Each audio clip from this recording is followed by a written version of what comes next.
You're listening to Vautier and Friends, a podcast about progressive house and trance artistry. Here we have friendly conversations between progressive enthusiasts, giving a platform to the person behind the music, hearing stories from their personal journey through the progressive scene, and giving us unique peeks into their artist life that we can draw inspiration from. I'm your host, Marcel, and I'm looking forward to dive into this episode. Maybe we should start with a little introduction. What can you tell us about yourself, about your music, just so people who are not overly familiar with you have an idea? Sure. So my name's Devin. I produce under the alias Hausman. I also have an alias called Dweller for deeper, like melodic stuff, but Hausman's more focused on higher energy trance, a little bit of like electro house, techno. It's fairly diverse, but over the past couple of years, I've kind of honed in on, I think, a more specific sound that I'm pretty happy with. And I've been doing this for about 10 years now. I think 2016 was my first release. And things really started to pick up in 2020 and a little bit after. Started building a community during that time on Twitch, and the community's just continued to grow and grow, and it's been great. Last year was a wild ride, in particular with Dream State, ASOT, ABGT guest mix, remix for Oliver Smith. It was just one thing after another, so it was a very rewarding year for sure. We're just seeing what this year has in store. That sounds really awesome. Sounds like you're really having great momentum right now. And congrats on the 10 years anniversary, first of all. Thank you. Yeah. I think the technical 10-year anniversary would be, I think, December of this year. It's a cool milestone to hit for sure. Yeah, and I guess you've been producing way longer than that, or did you just start 10 years ago production as well? That's when I had my first release, like my first official release. I think I started just messing around with production. It would either would have been 2013 or 2014. I was actually into like progressive rock when I first started, and that's what I really wanted to produce. But I didn't really have the performing skill to be able to manage that. I also didn't have a band. It was just me.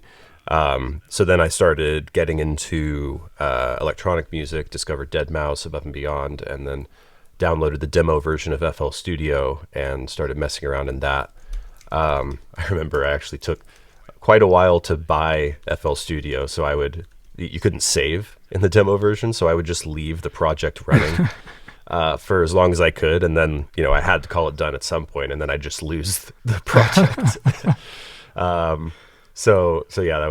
That's how I got started. But it was about, I'd say, like 2 or 3 years of just kind of practicing and messing around with production, and then got my first few releases after that. That's so intriguing. I'm always very amazed by folks that produce for a couple of years and then really start coming out with great music. Because for myself, my trajectory is so much slower, and I'm wondering, what I've also I think heard is that you have like maybe a classical kind of music background or education, maybe that plays into it. Yeah. But how would you say you got so fast into releasing your first track? Well, so first of all, I went to Berklee College of Music, which certainly helps.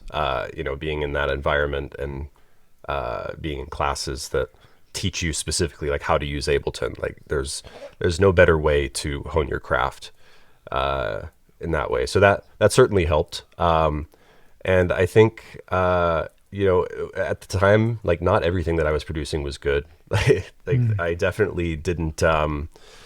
It took me a while to figure out, like train my ear and figure out what sounded good. But I think one thing that really helped me was the support that I had at the time.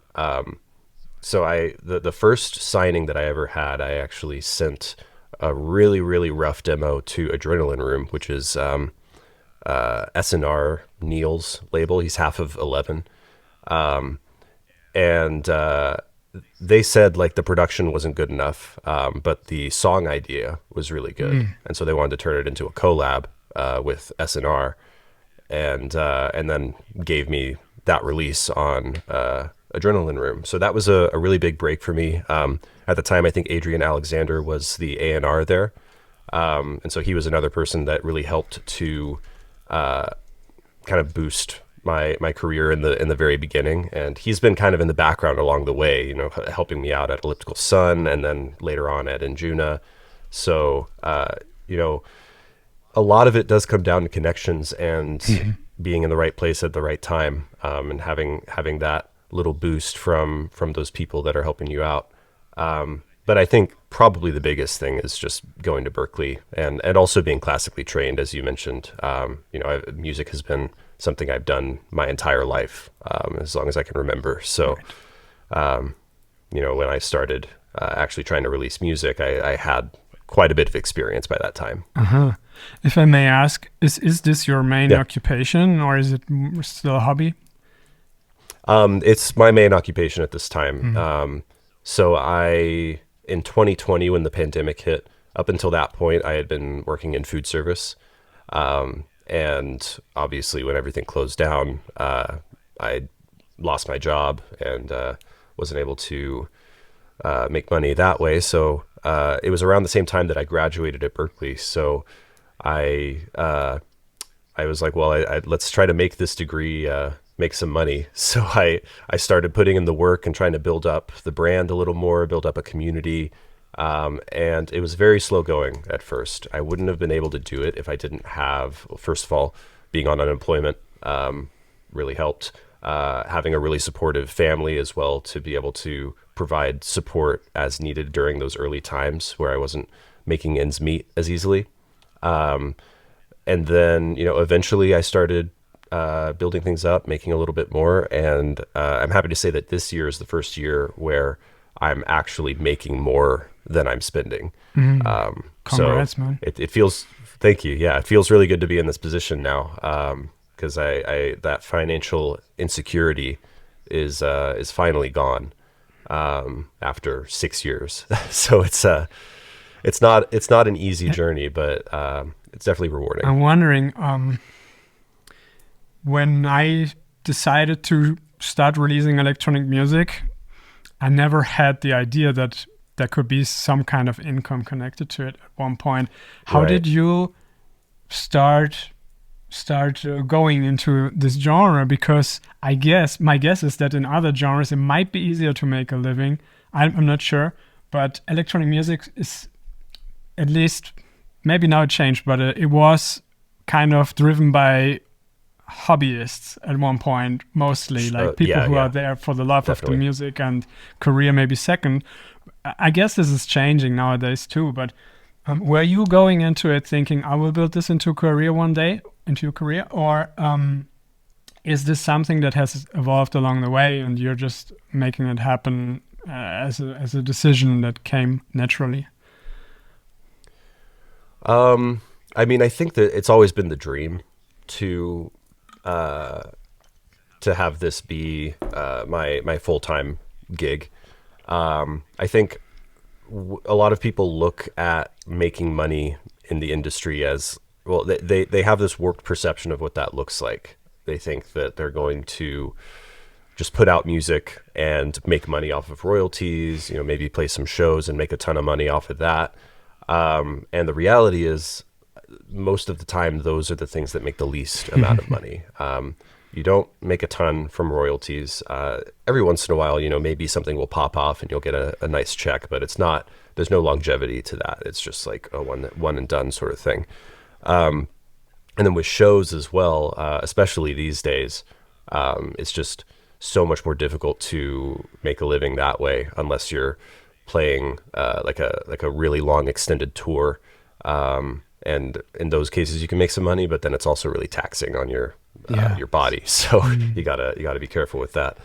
So the reality of doing this full time is that there's a ton of different income streams, Yes. Yeah. and lots of different work that happens behind the scenes that isn't necessarily public facing. Right. Yeah. So my biggest gig right now is I'm doing A&R with Sakura, the record label, and I'm also doing label management with them now. So that's the majority of what I'm making at this time. But then there's also income from Twitch. I have a Patreon. And then I also do like services for different producers as well, mixing, mastering, production support, that kind of thing, that feedback as well. So it's all about like maximizing those income streams and trying to, make ends meet with a variety of different streams. Yeah. That confirms also my impression. Talking to different folks who are in it full time. If you're not maybe the top headliner everywhere, I guess it's pretty common nowadays to have a very diversified income stream and activities. And I guess it's cool in one perspective because you don't rely on one thing that could fail you, right? Like it's like Right. maybe you get little from it, but little from many things is also maybe giving a kind of security, I guess. Definitely. Yeah. And I've actually experienced exactly that with Twitch, because Twitch used to be the thing that paid my bills back in like 2020, 2021, when, people couldn't go out and go to clubs. Twitch was the alternative.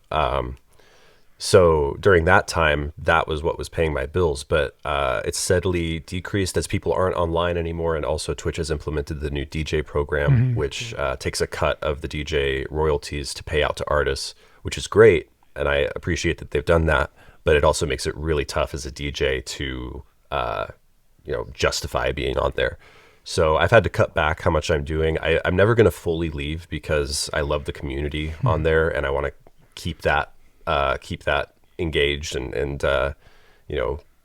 keep building that. But I've basically accepted that like Twitch is not a viable source of income. I'm doing it for the community. I'm doing it for myself because I enjoy it. And everything else is where I'm focused on, making ends meet. Right, yeah. I mean, Twitch is an interesting subject for me personally too, because it's basically my main source for entertainment, if you will.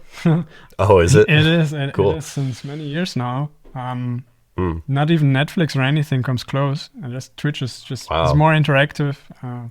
But Oh yeah, of course. But I have to say, I'm not very familiar with the music side of Twitch. So this is interesting to me because I played also with the thought sometimes of doing something myself on Twitch.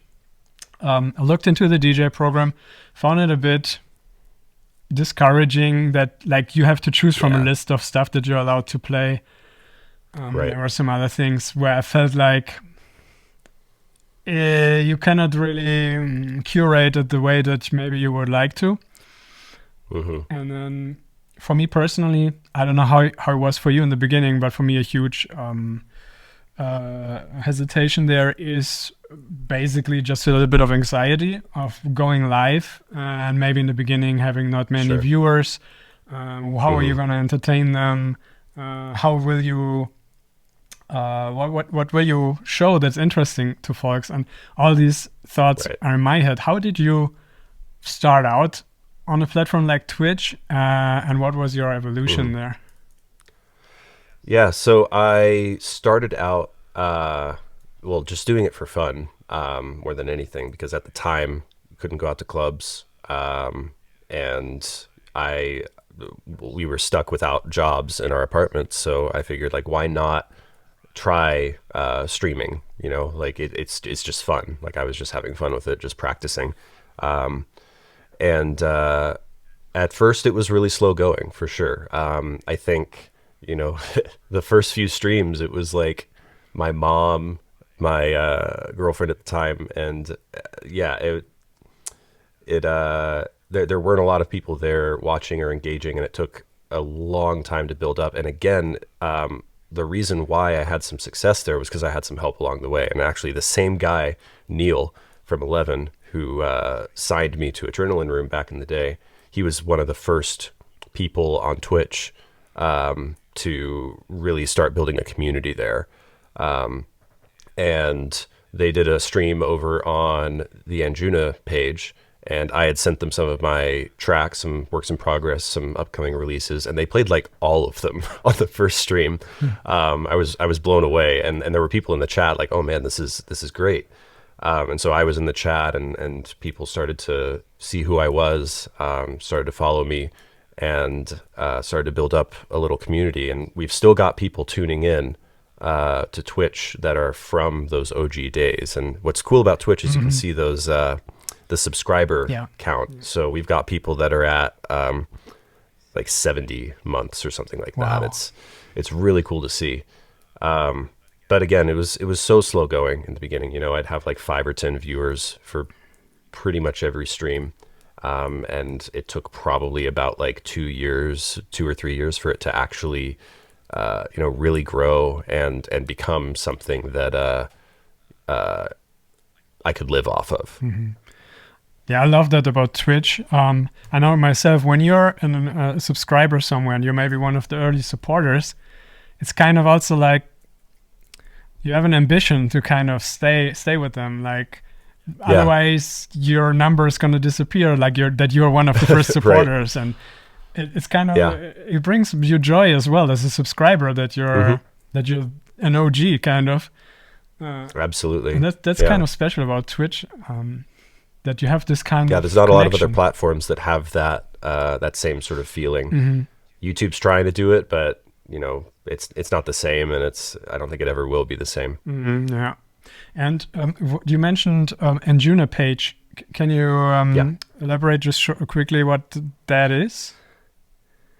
The Anjuna Twitch page. So during the pandemic, pretty much everyone was hopping over to Twitch to start doing DJ shows in some form, and Anjuna started doing it by having some of their artists stream on their channel, and one of them was 11, and that's when they played a bunch of my stuff, and I got a little bit of exposure. If I remember correctly, I think I actually did a stream on the Anjuna page at one point as well. I also worked with Gabriel in Dresden. They were some really big pioneers of the Twitch DJ scene. But yeah, it's been a journey. Love it. I hear this so often about Anjuna, that they are fostering the emerging artists in many different ways, and this is just one more that I just learned about. Right. I just love this kind of ecosystem and this kind of mindset that they're having. It's beautiful. Yeah, definitely. And would you say that a major part of your community came from Twitch, or? Oh yeah. And if you say yes, then how did you, when you say you are not mainly on Twitch or not so much anymore, how did you transition them to be with you connected without Twitch, basically? Right. Well, so Twitch is still there, and there's still a lot of people that will pretty much exclusively interact there. But there's other avenues. Like I said, I have a Patreon, and there's quite a few people on Twitch that have hopped over to Patreon to support. And that's been really nice to have that community there, and that regular support system. But another spot where we communicate is Discord. Discord is an amazing platform for community building. And yeah, we've got a nice little community over there where we can stay in touch, and I can post updates about my music and everything else that's going on. And then, just all the basics, Instagram, Facebook, YouTube as well. I'm actually working on building up YouTube more. I've been doing my radio show over there for a while now. So trying to kind of create a community on that platform in the same way that I have one on Twitch. Mm-hmm. Okay. What would you say to connect with people and with your community? What is like the top platform for you, and which platform should you have, or which, let's say, 2 or 3 platforms should you definitely have as an artist from your perspective? Okay. So Instagram is definitely, I think, the most important one. It's where a lot of people go just immediately to try to find an artist, and try to connect with them and interact with them, because it's public facing. You can just like easily get in there and leave a comment, send a DM. So yeah, I definitely recommend having that set up and attending to it pretty regularly. I would say Discord is probably number two, because that's where you can really start to build like a dedicated community it's more than just like popping in every time there's a release or something like that. You can stay in touch, actually get to know people and have full-on conversations. You can create spaces for producers to like send tracks and give feedback. And yeah, it's just really great platform for that. And then in terms of another platform, I mean, it depends on what you're going for. I mean, I'd personally say Twitch just because I have fun with it. And I think the interactivity with the audience is something that's really, really nice. But there's some people that don't like Twitch as much and they'd rather do YouTube for whatever reason, which is totally fine. YouTube has its pros and cons. So yeah, I mean, aside from that, it's kind of whatever you feel comfortable using. Yeah. And whatever you're going to use consistently as well. That's the thing. You got to be consistent. Okay. Now a couple of questions here. First of all, Sure. If you would open a new Discord server, how would you go about it? Because first of all, how do you get people interested in joining there? How do you bring some life into it? Like I guess if you already have a community, it's probably easy. But if you say, okay, I'm starting to build a community, for example, how would you go about it? Yeah, so I had that pre-existing community when I started Discord, so it was kind of easy to build that up. But yeah, I'd say if you're starting out, I just start with some friends or fellow producers and say, like, I'm starting a community with the purpose of creating a space for producers to give feedback to each other, talk, and just support each other in some way, and just start inviting people, and then the important thing is to continue to engage in the Discord, like pop in there every day or so and ask a question, start some conversations and continue those conversations. And as you continue to do that, it will naturally grow. And it probably would be slow going at first, especially if you don't have that pre-existing community. But with consistency, that's the big thing. Like it's a matter of time before things start to build up more. Yeah, that seems to be the pattern across most, I guess, social media platforms. I mean, also thinking about Twitch and YouTube, what would you say about on Twitch? What does consistency mean to you there? And what on YouTube? Is it the same or are they different? Yeah, so YouTube, I'm still learning. It's a very different platform, and you have to kind of figure out what the algorithm likes. But I will say, having only been on there for, I guess it's been like a year or two or something like that. Consistency is definitely important. I do a radio show there every month, and every month we have slightly more viewers. It might just be one more viewer than the previous one, but I view that as progress. And then views are continuing to go up as well, so something's hitting the algorithm right.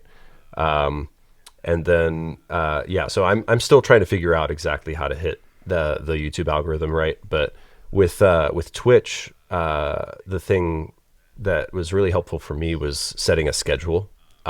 Initially, I just kind of streamed whenever I felt like it, so people would get notifications and tune in. But then some people would be busy and wouldn't be able to tune in.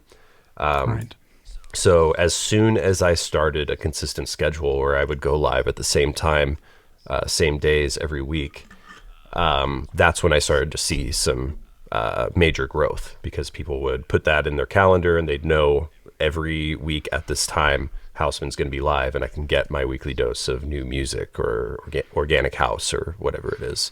And I've stuck to that schedule. I've cut out a few streams, but it's the same schedule generally as when I first started. And people are still coming back to it and being like, man, I love the Thursday streams. I love being able to chill out with organic house, or I love the Tuesday streams because I discover a bunch of new music. So yeah, that's the consistency and the scheduling, I think, was the number one thing on Twitch. I see.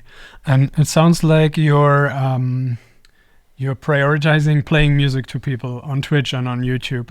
If that's correct, maybe you Yes. can say something about it, because I'm interested about how do you go about what you play there. Mm. Do you like about permissions also, like what are you allowed to Right. play on this kind of shows? Like I think Twitch is a bit different from YouTube because it's like live versus Yeah. recorded. Can you maybe share a bit how you go about playing music on these platforms? Yeah. So on YouTube, I don't monetize anything. So there are still some tracks that will get you full like takedowns, and that's a risk that I sometimes have to take. And in the event that that happens, then I'll quickly like go into the mix and remove that track and rework things. But the majority of the time, as long as you're not monetizing, you can play pretty much anything. And the copyright detector will pick up that those tracks have been played and then allocate royalties to the artists. So YouTube has a great system for it. It's not the best as a creator in terms of like trying to make music, which is why I think Twitch is really special in that regard, because the DJ program, while it significantly cut into the amount of income that I was bringing in, there's still a bit, which is better than YouTube. So I think that's a cool aspect to the Twitch DJ program. In terms of what I play, I actually reached out to the majority of the labels that I play music from and explicitly asked them for permission to play. And I did this like right when the DJ program launched, kind of in a panic, just trying to get permission for as many tracks as I could. And I actually got quite a few responses. I was really surprised, but everyone across the board that I got a response from said yes, because in this industry, support is everything. Right. And that's the other thing is I'm on so many promo lists. If I get a promo, you can pretty much assume that they're giving permission to play it. Yeah. And so I generally stick to those promos, and I stick to the labels that I have granted permission for. And there are some times where I'll play things that are outside of the catalog. And what I've discovered is that the catalog is really just guidelines, and also it's really meant to protect Twitch more than anything else in case the big labels come after them. But ultimately, the tracks that I'm playing are still from like indie labels and small artists for the most part. So, they always appreciate the support from, in my experience. Yeah, that's some feedback I also received. Basically, some people seem to draw the line between indie and major labels.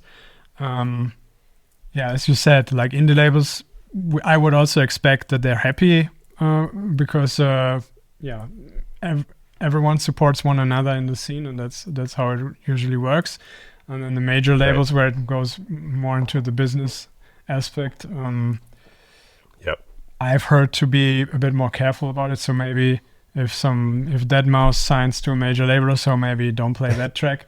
That's what that's what I took away. Would you agree with that? Well, so the interesting thing about the Twitch DJ program is that most of the major labels are in the catalog. It's actually the indie labels that aren't in the catalog. And so those are the ones that I had to reach out to and get permission for, because that's what the Twitch terms said. But if it's on a major label, it's pretty likely that it's going to be in the catalog.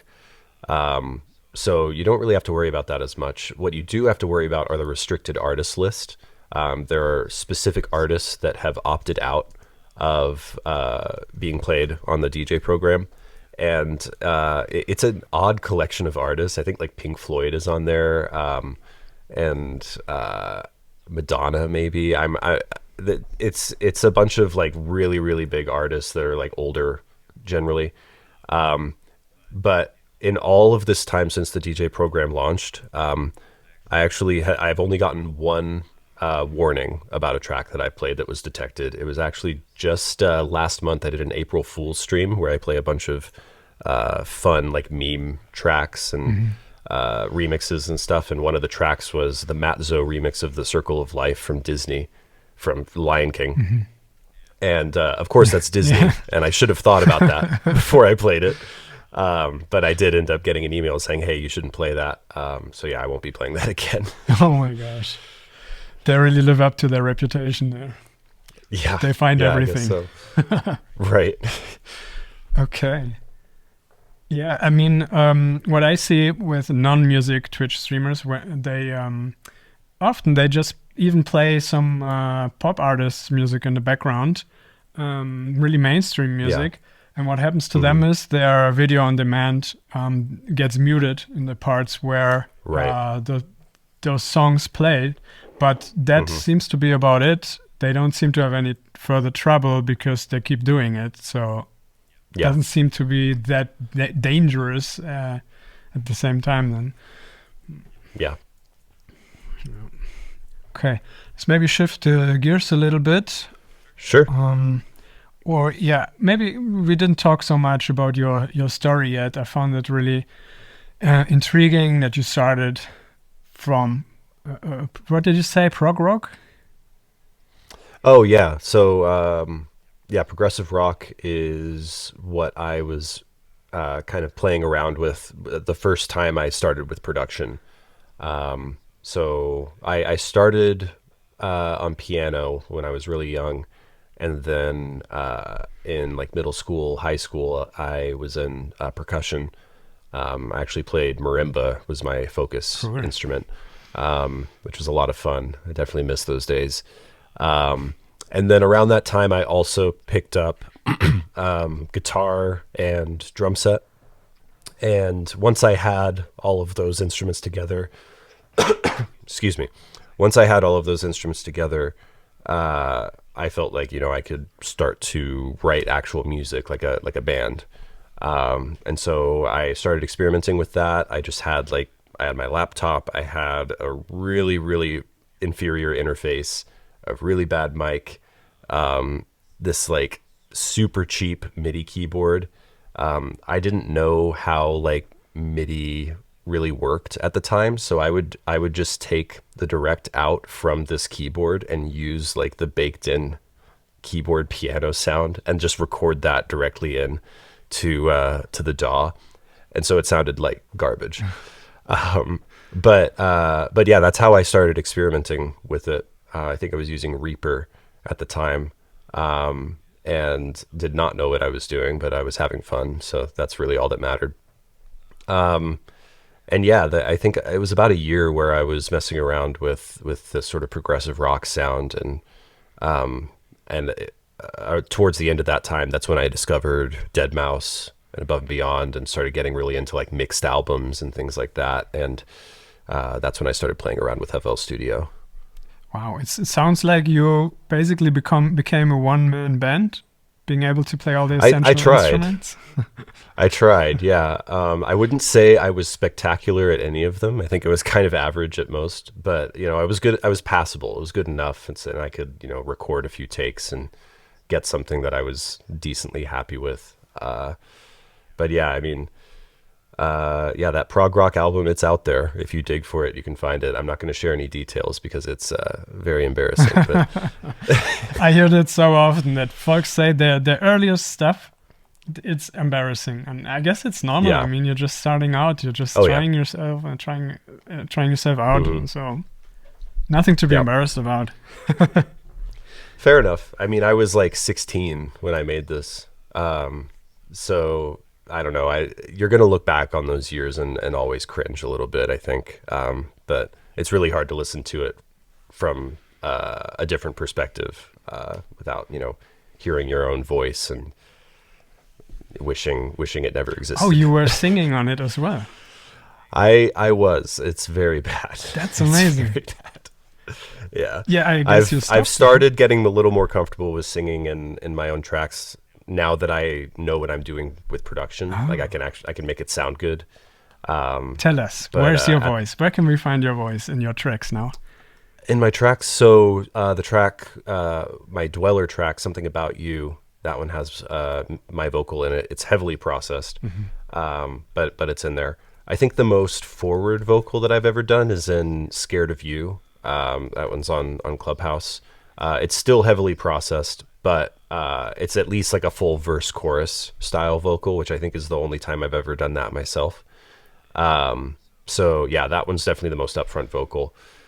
And then I've got plenty where I'm doing like little ad libs or harmonies, to name a few. There's Aether, there's Treading Water. A lot of the tracks with my wife Beth Luminescent actually have me doing harmonies, like lower harmonies in there as well. Interesting. Yeah, That's so cool. So you don't even need sample packs. You just record your own ad libs and like vocal textures and stuff. yeah, exactly. I do that fairly often, and if I don't have the right timbre for it, luckily I have a vocalist that I live with. So I actually did this with a track recently. I was hearing a melody in my head, and Beth was sitting right behind me at her desk here, and I was like, "Hey, can you record something and like real quick?" And she just came over and did it, and that was it. It took like 5 minutes, and it's a really nice vocal ad lib. So And unique. it's privileged, yeah. That's really cool. And if it's a bit more than just a phrase, how do you go about writing? Do you also then write the vocal?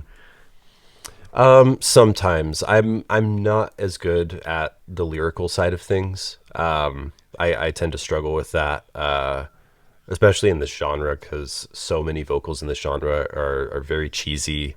And I struggle to connect with the lyrics sometimes. So if I'm personally going to be writing lyrics, it's got to be like something that's really meaningful, or just like a set of really cool words that stands out. But yeah, I struggle to write things in this genre because like you don't want to overcomplicate it, because then it's not as accessible. But yeah, I mean the track "Scared of You," that one's all about my struggles with social anxiety, which I dealt with quite a bit in college, and that was kind of an important moment of like kind of overcoming that, because there's also some anxiety surrounding singing as well. So that was something that really came from the heart, and so I didn't really have much trouble writing those lyrics. And I think that's probably the only way that I would write lyrics in the future as well. It has to be something really meaningful. This is a really interesting topic to me personally, and I think nowadays it's a topic pretty often discussed. That's social anxiety. You mentioned it. In general, mental health, I think, is something that is more and more acceptable. Like everyone understands that everyone has their construction sites, like their personal issues, and we're not invincible. And I find it so beautiful that we're moving into a direction where we can open up about these things. And when you mention social anxiety, I also have some version of that. So sure, I think everyone has a little bit on some degree. Right. And I'm wondering, many things that you are also doing, I guess you had to overcome this social anxiety. I mean, singing, you mentioned, streaming on Twitch, you're doing gigs in front of people. There are probably many more things. How did you finally overcome this whole story, or is it always with each new field that you're going into, that you encounter it again, and did you develop like some strategy on how to handle it? Like, how do you not stop in front of this anxiety? Right. So what I always say is that it gets easier, but it never gets easy. Like you have to kind of power through it in a way, and kind of get used to that anxiety, and it's. I used to do some like meditation exercises, and one of the things was like recognizing the anxiety and then just kind of moving on from it, or like compartmentalizing it and putting it elsewhere, and just continuing on. And I think that's been a really helpful exercise to just kind of move past these things. I think, yeah, practice is definitely a big one. You have to put yourself in those situations where you feel uncomfortable in order to get used to it and overcome it. And if you don't do that, you're just going to continue to spiral and be stuck in the same patterns. And I mean, I think anyone who struggles with networking should just, you know, put yourself out there. The fake it till you make it thing is absolutely real. Yeah. Like you just have to pretend that you're okay with what's going on, and you have to have some of those really uncomfortable, awkward moments, because like that's going to happen. It's a guarantee. But if you don't risk having those moments, then you aren't going to have the really good, rewarding moments. And I think that's the thing that has helped me overcome social anxiety the most is having some of those really rewarding moments where I come away from a networking event or meeting a bunch of fans or you know, making a new connection in the industry, and I think to myself, wow, I really enjoyed that interaction and I felt confident in it. And the only way that I was able to get to that point was by putting myself in that situation in the first place. So yeah, it's been a journey. I think the roughest years were college. And ever since then, it's gotten easier and easier as each year passes. Oh, that's nice to hear. Yeah, I guess school time is very intense. Social pressure every day, basically. I can relate to that. And it's maybe where many of these conditions are really amplified, is my guess. But I can also agree that putting yourself out there and for me, my head tends to project. I want to imagine how it will be. And then is usually when the anxiety kicks in, because then it's all the worst case scenarios come up. Exactly. Yeah. But they usually don't materialize. They don't happen. When you end up doing it, you realize none of what you imagined happened. Actually, in most cases, it's way better than you would have imagined. Like you say, you go away with a great experience. And the more of these experiences you get, my experience, the better, the more your mind gets also adjusted. Yeah, that actually reminds me of two specific strategies that have really helped me. So one of them, going back to what you were talking about with like manifesting certain situations that might happen, and the worst of them. One thing to keep in mind is that everyone is in their own little world in their head, and they're not thinking about what you're doing nearly as much as you think they are. And in fact, they are probably also struggling with some form of social anxiety, and probably also worried about like how they're coming across and what the other person is thinking. So that's been a really helpful thing to just kind of realize that we're all on the same playing field. There's certainly some people that are like super extroverts and have absolutely no social anxiety, but I feel like that's really uncommon, especially in this industry, and pretty much everyone has it on some level. And then another thing, this is actually something that my wife told me, and she's also struggled with social anxiety, but as soon as I heard this, it just kind of blew my mind. It takes two people to have an awkward interaction. We often go into these awkward social interactions and come away thinking, "Oh, I made that awkward." We're guilty. But in reality, both people made it awkward. You know, like there have been plenty of times where I've gone in feeling super awkward, and then the other person just completely quells that and makes me feel really comfortable, and then suddenly I'm totally fine. And I think that's happened, on the flip side as well. You know, people come and talk to me, and I quell them and make them feel more comfortable. But yeah, if you're having like a really awkward interaction, it's not always you. Sometimes it is, but you have to keep in mind that it takes two people to make that situation feel off.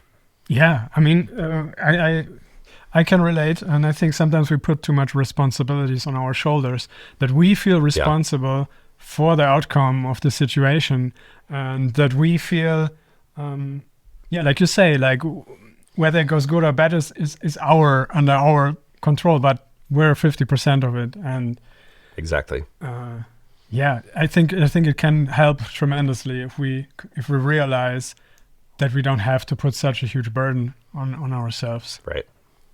Yeah. Yeah. Definitely. Yeah. Then coming back to your trajectory, Mm-hmm. I wanted to ask you how did you get from progressive rock to, interestingly, also progressive house and trance? Right. And you already mentioned Deadmau5 and Above and Beyond, but maybe there's more to it. Yeah, I mean, electronic music has always been kind of in the background when I was growing up. My parents had really good music taste and would introduce me to all of these different artists. So they got me into progressive rock initially with artists like Pink Floyd, Dream Theater, Porcupine Tree, Steven Wilson, and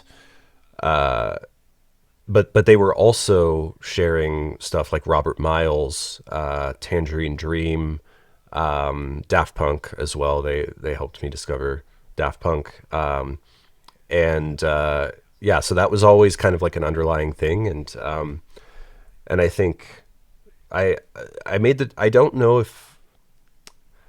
exactly why or when I made the transition, but at some point I just like became enamored with the journey of progressive house and how, like, especially with artists like Deadmau5 and like Spencer Brown, where from start to finish of the track, you're just like on this journey with them. And I think I was especially blown away by mix albums or mix compilations because of that same feeling, but being stretched over the course of like an hour or two. And I think that's a very similar feeling that I get from progressive rock. I think despite one of them, progressive house, being very simple in its simple in it, like formulaic, I guess. Whereas progressive rock is kind of all over the place, generally. At the same time, I think it invokes a very similar feeling in me as I'm listening to it. It's all about the journey, and where it takes you, where it goes. So I don't know. I personally see a lot of parallels between the two genres, despite their seemingly large differences. And I still come back to progressive rock all the time. I still, really, really enjoy it. But yeah, it's an interesting parallel between the two, I think. Yeah, I can also relate there. Like the storytelling aspect is something that's really fascinating to me. It's not like about capturing your attention with a formula that brings something new to your ears every 3 seconds. Okay, maybe we're also going there nowadays, unfortunately, I have to say. But but it's more like for the people who like to dive deeper a little bit and who seek a bit more meaningfulness in music. And I guess the cool thing is the people who listen to that, we also resonate with those people naturally more, because we all have the same kind of reason why we're listening to progressive music, because we have these preferences, right? And it translates to our personality in some way as well. Mm-hmm. That's why I found people I could relate a lot to, people that I talk to from the progressive scene. Yeah. Right. Yeah. Okay. Let's have a look a little bit at your career in electronic music as a whole. Maybe you can share a favorite or one or two favorite moments in your career so far. Oh man. Moments. Let's see. So a big moment for me, I think, was when I played a direct support set for Matt Zoe a few years ago. Matt Zoe is my number one electronic music inspiration at this point. And that moment was, not, obviously it was very cool to be on direct support for him, but it felt like the culmination of so many years of hard work to get there. And also, it solidified my reasoning for moving to Denver, and it really made me feel like it was home. I'd been kind of struggling to like find a place up until then, and when I arrived in Denver, suddenly just all these opportunities started opening up, and never in my wildest dreams I would have imagined that I could have played direct support for Matt Zoe, but because I was in Denver, because I knew the right people, and because I was at that point in my career, I was able to make it happen, and so that was just a really really incredible moment. Just a quick question about now that you mentioned Denver. I see it all the time now that electronic music artists have shows in Denver. It seems to be a hot spot. How is that? Like what is it about Denver? Man, I don't know. I mean, we're all we're really high in elevation, so I don't know. I don't know if that has anything to do with it, but it's a crazy scene here. It is, in my opinion, it's unmatched in the United States. Like everywhere else that I have been, I feel like the scene has its like quirks or something. Like certain genres don't work well in certain scenes, or like something about the audience is a little off, or like venues are kind of dying out. But in Denver, it is like every single genre you could ever dream of is playing here every weekend. Wow. And you literally have to choose what you're going to do every weekend. It's pretty wild. Just as an example, we've got coming up on July 4th, I'm playing a show as the new duo project with Discognition HD. But we've also got Dosum playing a rooftop party earlier in the day. And then they just announced, I'm forgetting who it is. I want to say it's Lane 8 or Lay Youth or something. But someone in that space, I think, is also playing on that day. And that's just the progressive scene. Like then there's like dubstep, there's UKG, there's bass house, drum and bass. It's just nonstop here. Insane. And I knew like when I moved here that like there was going to be a bit of that, but I wasn't prepared for just how crazy it was going to be. Yeah, it's pretty wild to have to pick and choose what events you're going to go to, and then if like a big like bucket list artist comes through, but I can't make it, I'm not super disappointed because I know they're going to be back in 6 months. So that's a luxury. It's a great place to be for sure. Do you think it's important as an artist to live in a hub where things are on fire right now? I would say so. Yeah, it's very inspiring to go out to these shows and also have opportunities to play shows. I think that's a really inspiring factor as well. It motivates me to make more music so that I have music to play. But yeah, it's definitely important. I mean, everyone's different. Some people don't like attending shows as much or playing shows, and would rather live a more quiet life and just focus on making music. And I think to some extent I'm one of those people, but I think at least having the opportunity to be able to go out to some of these events and, see the music that we're making in action, I think that's a really valuable thing. Yeah, I was thinking, we'll come back to the initial question. Don't worry, I will Sure. remember. But I was thinking, me in the audience, when I see someone playing, it gives a certain amount of credibility to them versus when I have only know them from an online profile. It's kind of it makes the artist real. I don't know if this is the same to you, like you doing gigs. Did that bring in more community, more people who are like, yeah, I want to follow this guy because he's real? I think so, definitely. And I think the biggest thing with that for me is Twitch, because like I'm not on Twitch. I think I'm a little less disconnected from the audience because I can talk to them. I can chat with them. So that breaks down that barrier and, makes me seem like more of a real person. But of course, there's nothing like meeting someone in person as well. And that connection that you feel on the dance floor is unlike any other. And I think that actually brings me back to the question that you had about the moment, the favorite moment.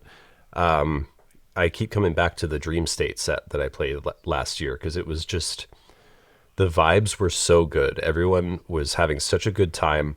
I kept having people come up to me and like fist bump and shake my hand and going crazy as I'm playing these different tracks. And yeah, what I felt coming out of that was just this overwhelming sense of community.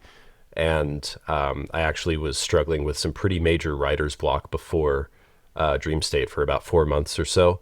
And Dream State was that was the moment where I overcame it, because I saw the reactions of the people in the crowd as I was playing the music. And I was like, I want to keep doing that. I want to make music for these people, because they're going crazy for it.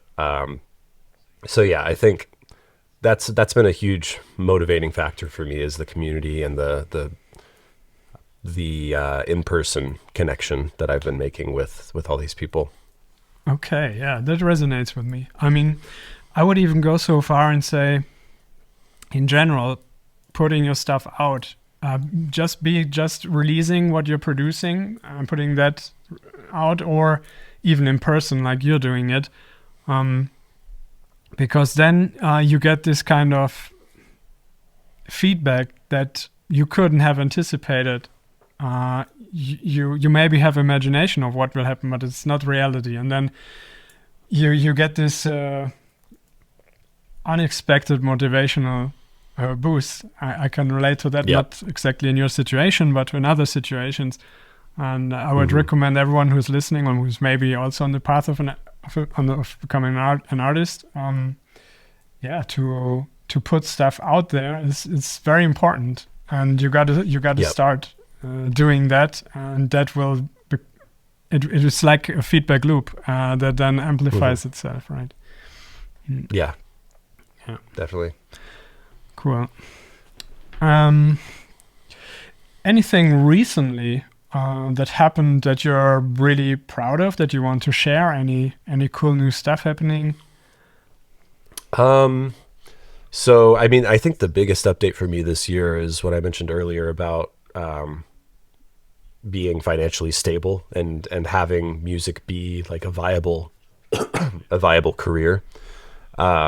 It's just a really important milestone. It's what I've been pushing for ever since I started. So what I've been telling people this year, because I've had a lot of people ask me like, what's next? What are you pushing for? And my response is, I'm just happy where I'm at, and I'm just going to keep doing this for a bit and see what happens. We don't always have to be pushing for that growth. We can be happy. We can be content where we're at. But yeah, at the same time, there has been a lot of really cool stuff that's happened recently. I think notably the coolest thing in recent memory is some ASOT support that we got for Clubhouse. Discognition's track Gotham Summer Returns was the first track played in this special ASOT set, and we weren't expecting crazy support on this track, and that is crazy support. So yeah, it's been really cool to see how Clubhouse has been growing over the past few months, and I'm just trying to keep that momentum up and see what we can do in the next few months. I'd say that's my main focus this year, is really trying to grow the label rather than growing my own projects. Yeah. Also, congrats at that point for this huge support. That's amazing. Yeah. I can only imagine how that feels. Yeah, it was really cool. Yeah, and I think it's a really important moment because, not only was it Chad Discognition's first like really really big support, but it's also support for the label. Yeah.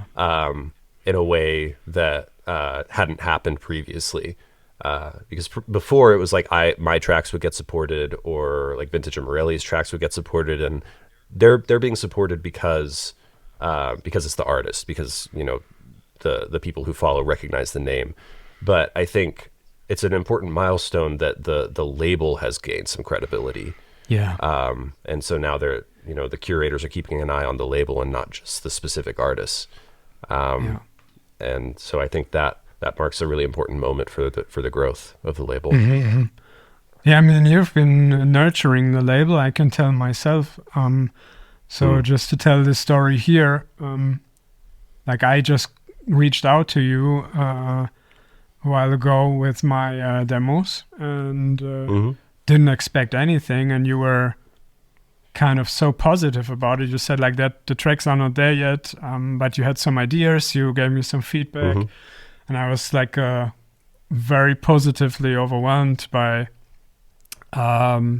this commitment, and I was really grateful. And then with your help we put this EP out on your label as well. And I think that also attracts in the end success, because you are putting your labor and also your passion into the label. It gets rewarded. Right. That's a big part of it for me is helping artists kind of see their vision through to the final product. And I've got to say that EP is one that I come back to, I think, more than most of the other releases. Particularly the title track, On the Road Again. It's just so catchy. And every time it comes on, I'm just vibing. So yeah, I'm really happy with that EP and how it came out. And thank you for having it on the label. I think it's a really good one. Yeah, for me it was. I love the release. I'm really grateful, like I said, that we could do this together. And I mean, it's not a secret, I'm a fan of your music personally. And thank you. yeah, I mean, that's why also, we have the little announcement we can have in the show is that we have a remix coming up of Hausman, of a track that's coming out end of May. Coming out on A Tribute to Life, Dennis Shepard's label. And your remix really brings a take to it that amazes me, like the energy and mostly what I love about your style, about your writing, is the kind of melodic journey that you always implement in your tracks. And it's the lead on the drop, people will hear it. It's just typical your style, and you really nailed it in my opinion. Thank you. Yeah. Do you have something to share about that remix? For example, like what was the creative idea when you went on to making it? What inspired it? Maybe some specific techniques you have used in producing that remix? Sure. So the original track definitely had that sort of classic enhanced flair to it, which is an era of trance that I have a lot of connection with. And as soon as I heard it, I knew exactly like where I wanted to go with it. Just kind of build it up, make it a bit beefier, and go all in on that Trance 2.0 sound. I'm really happy with how that one turned out. I played it at a few of my shows, and it always goes down really well. Like you said, like that lead at the drop, that's I think one of the best leads I've written. I'm just so happy with how it came together. And that's with writing leads, like it's such a crapshoot. Like sometimes it comes together immediately, and other times I'm like I actually am working on a track right now where I've been struggling with this lead for months. It's been a really long time. But then other times I just sit down and it's just there, and it's really tough to control. But when it happens, it feels so good and it's so satisfying. But yeah, I love that lead. Yeah, it's stuck in my head all the time. I have it in my head right now. It's so ecstatic. Nice. Yeah. I can only imagine live how it feels when it's really loud. Right. Floor, yeah. It hits hard. How do you write this stuff in general? Are you the piano player that jams and records, or are you shifting notes until it fits? So it's a little bit of both. I think with this lead in particular, I think I heard it. So I was like listening through the instrumental, trying to come up with some sort of lead, and it just like popped into my head. And I knew like the notes that I wanted. I knew the sound that I wanted.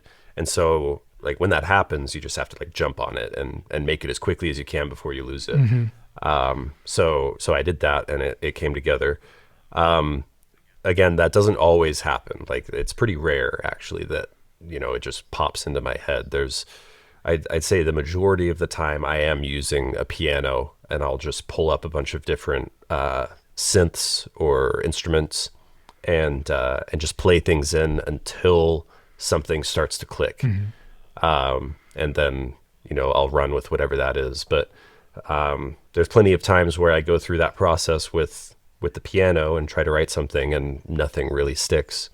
And so whenever that happens, you just have to put the track to the side for a little bit and come back to it later, and then try again. And sometimes it takes a lot of tries, but with persistence and consistency, eventually it'll get there.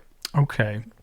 Yeah, that's interesting. So even when you're able to play the instruments, you still have this try and error approach to it, and you don't have a guarantee that you have something awesome in a specific amount of time. Yeah. Yeah, exactly. You gotta be kind to yourself in those situations. It's really easy to get down on yourself and think that you're not good enough at writing, but it's so dependent on the headspace that you're in. And sometimes you're just having an off day and you just need to give yourself a break and then come back to it later. Yeah. I mean, there's something I learned about that comes to my mind right now. That is, sometimes we don't give ourselves a break because we think we want or need to be productive. We need to get things done. But often when we take that break, it's not lost time, because we more than make up that time that we took off afterwards, because we have so much more creativity coming out of that break that we would not have had if we would have kept going. So I always got to think long term. Yeah, I think there's a double-edged sword to that as well, because I've always been someone who is very lax with my sort of like production regimen. I try to just produce when I feel it and when I want to. Because I find that the best results come that way. But I think a big reason why I struggled with writer's block last year was because I started building up production as this task that I had to do, as opposed to a hobby or something fun that could be relaxing. And I had this discovery, I think towards the beginning of this year, where I was finding myself not spending time in the studio because I wasn't enjoying the time that I was spending. So I think that's the important thing if you're struggling with writer's block, is to reframe production as relaxation time or fun. Instead of going into the studio and like dreading what you're doing and thinking about all the pressure and all that stuff, go in and just do what you want. If that's just sitting down with your MIDI keyboard and playing for like an hour, do that.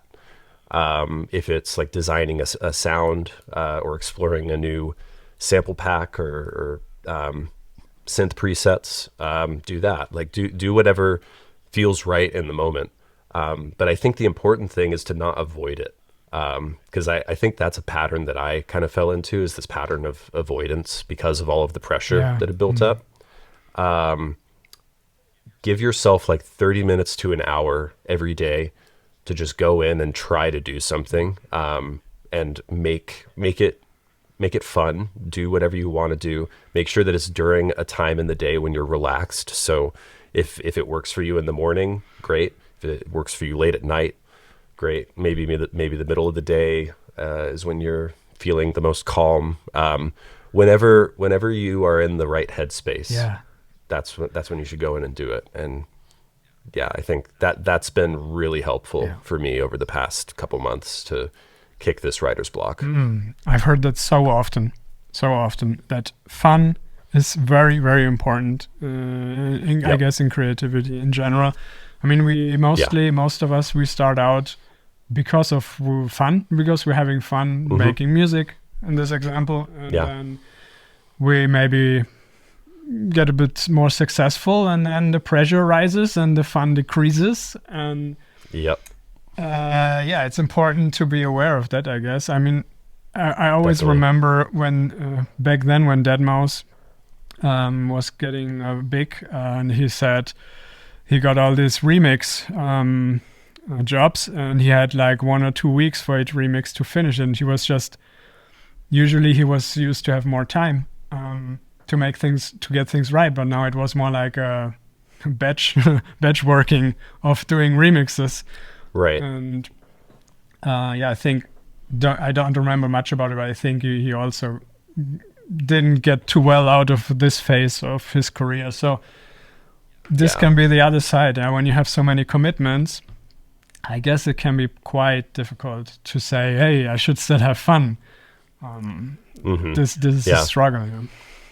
Yeah. It's also kind of the dark side of doing this as a full-time career, because you then have that financial pressure as well. You know, you have to keep the release schedule up so that you stay relevant, and if you don't do that, then engagement starts to fall off and you don't get as many jobs coming through, and then it just kind of piles on. So yeah, I do really reminisce about those early days of production where I was doing it as a hobby. Like I'd come home and from work and be like, the first thing I do is open up the DAW and work on that track that I was really excited about.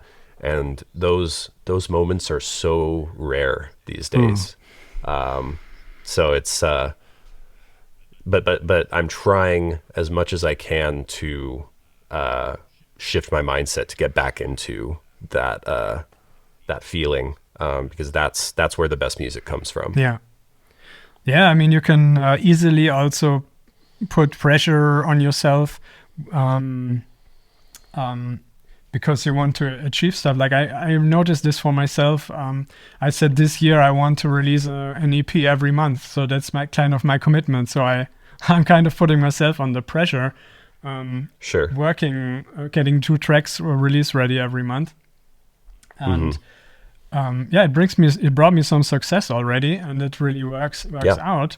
But there are certainly times where I'm like, why did I commit to this? I don't feel like.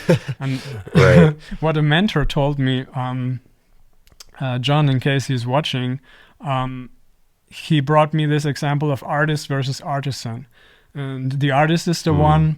I see myself there too. That is driven by emotion and mood, and it's more like, today I feel like making music. It's flowing, it's going good. And then the next day I don't feel like, so I don't make music. And he said, yeah, see yourself as an artist, and you don't need to be the factory worker. You don't need to go that far, the assembly line worker, but you can be the artisan that has both combined, where you build a system where you can reliably produce music, but kind of as in a middle ground. And I guess that's what I'm personally still exploring, how to build that up, that I can say, tomorrow I can produce a new track that is going to be released, and I'm confident I can do it independent of how I wake up, Right. You know. Yeah, I think it's about how you frame these goals, and I've seen, well, I've gone through it, and I've seen a lot of my friends go through it as well, where you give yourself these goals that you can't control. Like I think a very common goal for producers in this space is to get a release on a big label like Injuna Beats or something. And that's something like you can shoot for 100%, but if you set that as a goal for yourself, there's a very high chance you're going to be disappointed. Instead, focus on the things you can control. Like I'm going to make, like I think your goal of putting out, an EP every month is totally attainable. Yeah. And that's something you personally can control. It's not in the hands of anyone else. So, so yeah, I think that's a great way to frame it. If you're thinking about like shows, instead of saying like I want to play one festival this year, think I want to pitch myself to 10 festivals this year. And then if one happens, then great. But that's at least something where you can control the input. I think that's what it is. It's like input based goals as opposed to output based goals. I think that's the terminology for it. Yeah, and maybe that you see an evolution in what you're doing based on the things that are under your control. Like you can say, okay, I look back at least 6 or 12 months ago, and I see how I've evolved from there, and it's I have achieved what I wanted to achieve in terms of sound, for example, production quality, and so on. Like these things are under your control. But yeah, I guess getting a support from some certain DJ or getting approval by a label or something, we all have probably done it. I have also some labels that I look up to, and they reject me, like everyone. Like everyone has experiences, and you can say what you want is always a bit crushing. Although it often comes up to chance, their release schedule, and random stuff too. So you cannot really connect your self-worth or what you're doing to it. Right. Yeah. There's so many factors that go into those decisions, and it's honestly rarely to do with just like technical or musical quality. It could be social following. It could be the mood the A&R is in that day. Like you never know. So you have to just move on and be happy where you're at. Yeah, I agree. Yeah, that's just to wrap that part up. I would say comes back to fun. As long as you have fun making it and you're enjoying the journey, the outcome is it's just a bonus, What happens is cool, but if it doesn't happen, you still had fun. I mean, you still did it for the thing. You still have a great track. Right. So. Right. Yeah, cool. I mean, we're discussing for quite some time now. Just maybe the last topic I want to open, since we didn't talk much about production. I want to ask you if you want to share something about your production process, something that might be interesting to people listening, maybe a production technique that you apply that would surprise people, some trick you learned, some hardware, software you use that is really key for you. So I think something that I always get feedback on from people who watch my process is they're surprised by how simple everything is. And I think that's something that I would strongly encourage everyone to explore. Try making a track with just Ableton stock, or whatever your DAW's stock plugins are. Just stick to those and restrict yourself and really learn those plugins, because you'd be surprised at how powerful they are. Yes. Like I'm over here using like the Ableton stock EQ and delay for like everything. And you really don't need to branch out to some of that other stuff unless there's like very, very specific things that you're trying to achieve. So that's something that I give a lot of feedback on in my sessions, because I see all these artists come in with like 20 or 30 effects on one track, and I'm just like, you don't need this. Like you start with a better sound. That's the main thing. Like if you can't polish a turd is the phrase. Yeah, that came to my mind. Yeah. So yeah, start with a good sound and then do what you need to do to get it mixed in, but don't overcomplicate it. Don't overthink it. And the more stuff you add, the tougher the project becomes to navigate. So yeah, just keep it simple. That's a really big one. I think another important piece of advice that I picked up is, kind of similarly with not being able to polish a turd. It's all about the writing and the arrangement. That is like the number one thing that makes a track effective, and ultimately successful. You have to hone your songwriting skills before anything else. You have to know what arrangements are effective for whatever outcome you're hoping for, whether it's for a DJ set or for a streaming playlist. It's really important to make those arrangement choices early, and then everything else like sound design, production, mix down, all of that stuff is secondary to the songwriting and the arrangement.